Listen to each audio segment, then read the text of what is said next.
बबलू एक गरीब लड़का था। वो शहर के एक होटल में वेटर की नौकरी करता था। बबलू दिमाग का बड़ा तेज था। अपनी मीठी बातों से ग्राहकों का मन मोह लेता था। इससे उसे अच्छी खासी टिप मिल जाया करती थी, मगर फिर भी कभी कभी उसे ऐसे ग्राहक मिल ही जाते जो बड़े कंगले होते थे। ऐसे ग्राहक न तो खुद अच्छे से खाते थे और न ही टिप देते थे। एक दिन इसी तरह का एक ग्राहक वहां आया। बताइए साहब, क्या लाऊं? खाने में क्या क्या है? चिकन में chicken handi, chicken Pathani, chicken Lakhnavi, chicken kadai. Mutton में mutton kofta, mutton masala, mutton Mughlai. कीमे में कीमा पाव, कीमा घोटाला, कीमा फ्राई। ठंडे में केसर, फलूदा और रसमलाई। गरम में नॉर्मल, स्पेशल, मसाला, कॉफी और चाय। बताइए साहब, क्या लाऊं? इतना कहकर बबलू ने ऑर्डर लिखने के लिए एक पेन निकाला। ऐसा करो, फटाफट एक चाय लेकर आओ। ऑर्डर सुनते ही बबलू का मुंह उतर गया। वह बोला, बस चाय? हाँ। बबलू मुंह लटकाए अंदर गया और दूसरे वेटर से बोला, चाय दे दे उस कंगले को। उस शाम होटल के मालिक ने बबलू और दूसरे काम करने वालों को एक बुरी खबर सुनाई। अब इस होटल को हमेशा के लिए बंद करने का टाइम आ गया है। क्या हो गया सेठ? इस जगह के मालिक ने ये जगह किसी पिज्जा हट वाले को बेच दी है। अब यहाँ होटल नहीं, पिज्जा की दुकान चलेगी। इसलिए आप सब लोग अपना अपना इंतजाम देख लें। इस पिज्जा हट ने तो हमें ही हटा दिया।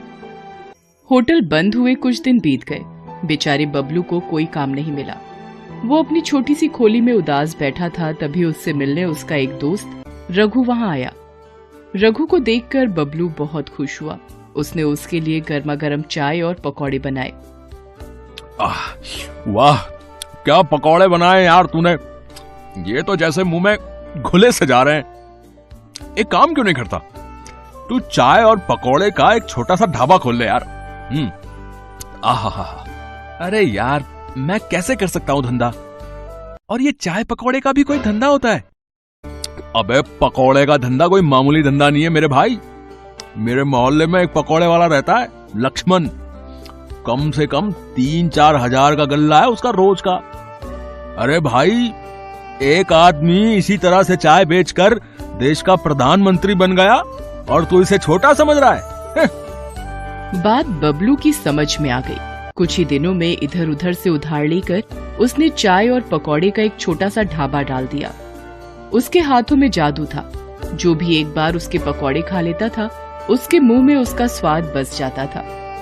फिर तो वो बार बार बबलू की दुकान पर पकौड़े खाने आता था। बबलू का स्वभाव भी बहुत विनम्र था। वह ग्राहकों से बड़ी प्यारी प्यारी बातें करता था। लोग उसके स्वभाव से खुश होकर भी उसकी दुकान पर जा पहुंचते और मन ना होते हुए भी वहां से चाय पकौड़े खाकर ही उठते थे। इस तरह बबलू का ढाबा जोरों से चल निकला। उसे इस ढाबे से अच्छी खासी आमदनी भी होने लगी। एक दिन बबलू अपनी दुकान पर बैठा सोच रहा था।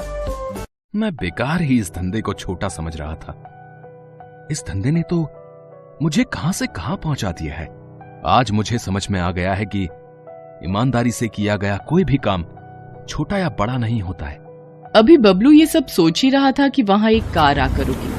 कार से 2 आदमी लड़खड़ाते हुए निकले और बबलू से कहा, ए हीरो, इधर आ।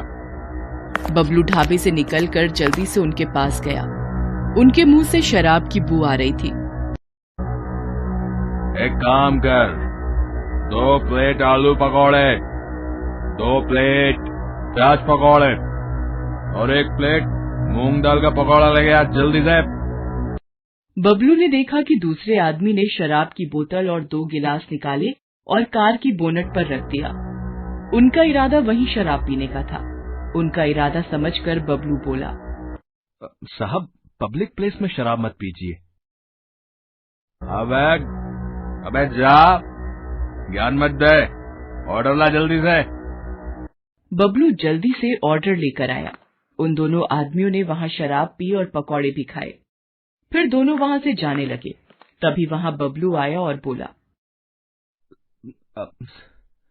साहब, पैसे तो देते जाओ। मुझसे पैसे मांग रहा है? अबे जानता मैं कौन हूँ? आप कोई भी हो, मुझे मेरे पैसे दे दो। आपके टोटल 120 रुपया हुआ है। अबे वीरेंद्र भाटिया नाम है मेरा। इस पूरे इलाके का म्युनिसिपल कमिश्नर हूं मैं। अबे तेरा धंधा बंद करवा दूंगा, तो जानता नहीं मेरी पावर को। मैंने तो बस अपने पैसे मांगे थे साहब। बबलू की इस बात से वीरेंद्र भाटिया आग बबूला हो गया।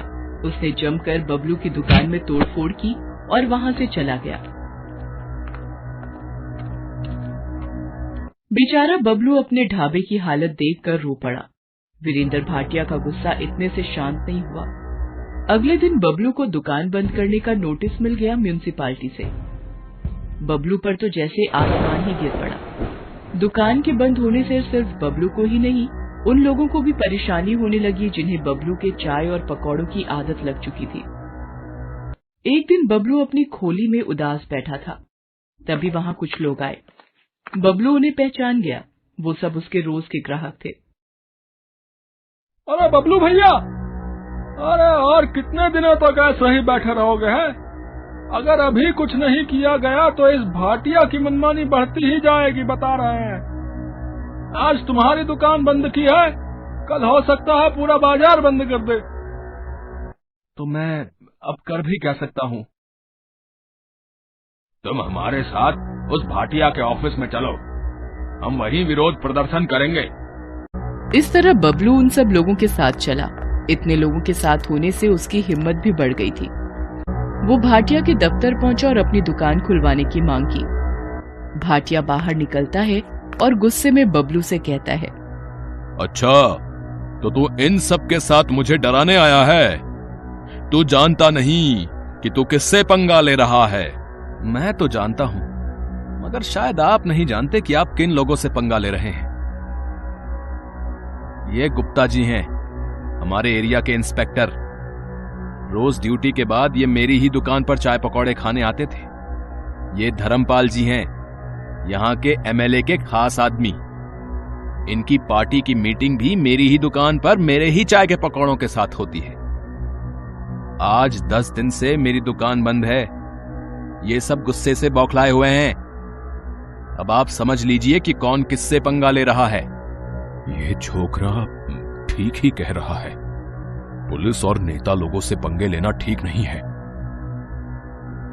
ठीक है, ठीक है, मैं तुम्हारी दुकान खोलने के कागज तैयार करवाता हूं।